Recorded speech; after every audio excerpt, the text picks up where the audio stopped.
वैसे पाकिस्तान में सिर्फ भारत में होने वाली मॉक ड्रिल के ही सायरन नहीं बज रहे, बल्कि उससे पहले आज समंदर से आए एक वीडियो से भी पाकिस्तान में डर का माहौल तो होगा।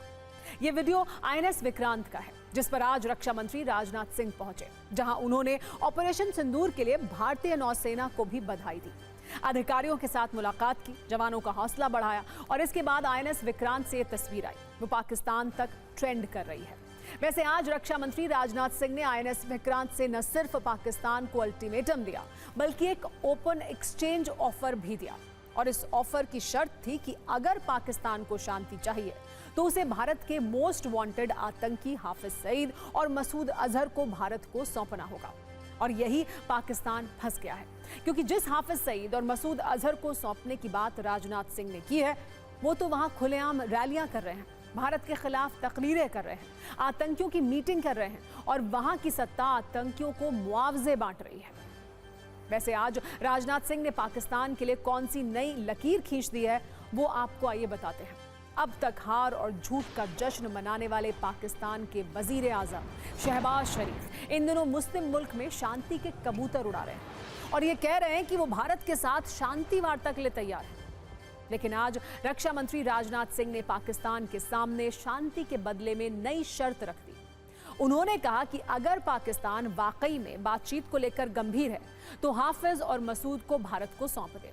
अगर पाकिस्तान भारत के साथ शांति चाहता है तो वो इसकी शुरुआत हाफिज सईद और मसूद अजहर को भारत को सौंप कर करे। पाकिस्तान के हक में यही बात सही होगी कि वो अपनी जमीन पर चल रही आतंक की नर्सरी को अपने ही हाथों से उखाड़ फेंके।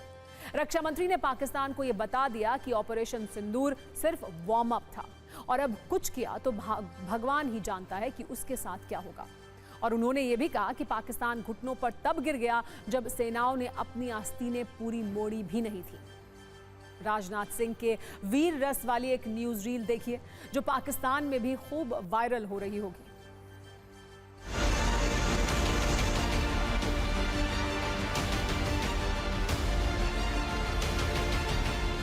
पाकिस्तान के हक में यही बात होगी कि वह अपनी जमीन पर चल रही आतंकवाद की नर्सरी को अपने हाथों से उखाड़ दे।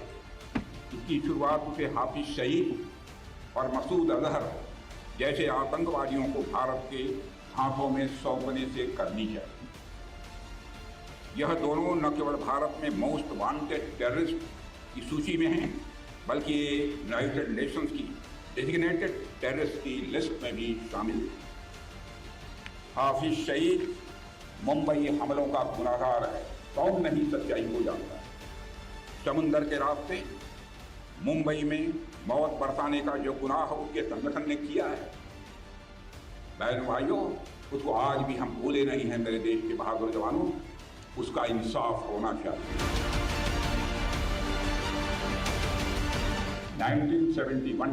1971 इसका गवाह है कि जब इंडियन नेवी हरकत में आई थी, वह 1 से 2 हो गया था।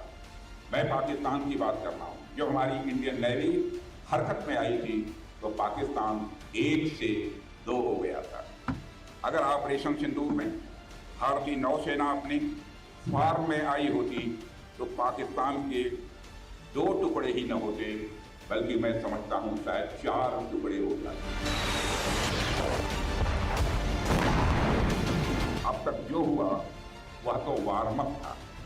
अब तक जो हुआ वह तो वार्म अप था। अगर पाकिस्तान से फिर यदि कोई जरूरत की तो इस बार नेवी भी हरकत में आएगी और फिर भगवान ही जानता है कि पाकिस्तान का क्या होगा। कल ही पाकिस्तान के प्रधानमंत्री ने फिर यह बात दोहराई है, मगर भारत ने साफ कर रखा है, बात होगी तो आतंकवाद पर होगी, बात होगी तो पाक ऑक्युपाइड कश्मीर पर। अगर पाकिस्तान बातचीत को लेकर गंभीर है तो उसे हाफिज सईद और मसूद अजहर जैसे आतंकवादियों को भारत को सुपुर्द करना चाहिए, ताकि उनके साथ भी इंसाफ किया जाए।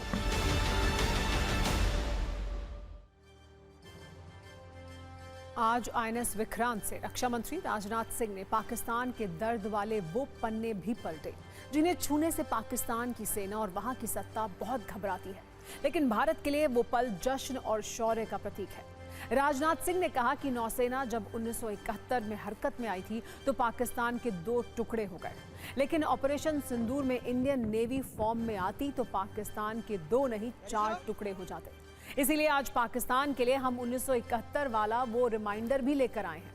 भारतीय नौसेना आखिरी बार 1971 की जंग में ही पाकिस्तान के खिलाफ उतरी थी और इस युद्ध में असली कहानी तब शुरू हुई थी जब इंडियन नेवी ने पाकिस्तान के खिलाफ ऑपरेशन ट्राइडेंट शुरू किया था। तब भारत की पश्चिमी नौसेना कमान को ऑपरेशन ट्राइडेंट के लिए आदेश भेजे गए। इस बीच पता चला कि पाकिस्तान की एक पनडुब्बी हमला करने के लिए इंतजार कर रही है और तब भारतीय जल सीमा में घुस रही पाकिस्तानी पनडुब्बी को नष्ट करने का जिम्मा anti submarine frigate INS khukri और कृपाण को सौंपा गया। ऑपरेशन ट्राइडेंट के तहत 4 दिसंबर 1971 को भारतीय नौसेना ने कराची में पाकिस्तानी नेवल बेस पर आक्रमण कर दिया। एम्यूनिशन सप्लाई शिप समेत कई जहाज और ऑयल टैंकर तबाह कर दिए गए। INS विक्रांत के डेक से लड़ाकू विमानों ने चटगांव और खुलना में कराची पोर्ट और दूसरे क्षेत्रों पर इतने हमले किए कि पाकिस्तान धुआं-धुआं हो गया और भारतीय नौसेना की चोट के आगे पाकिस्तान पूरी तरह टूट गया।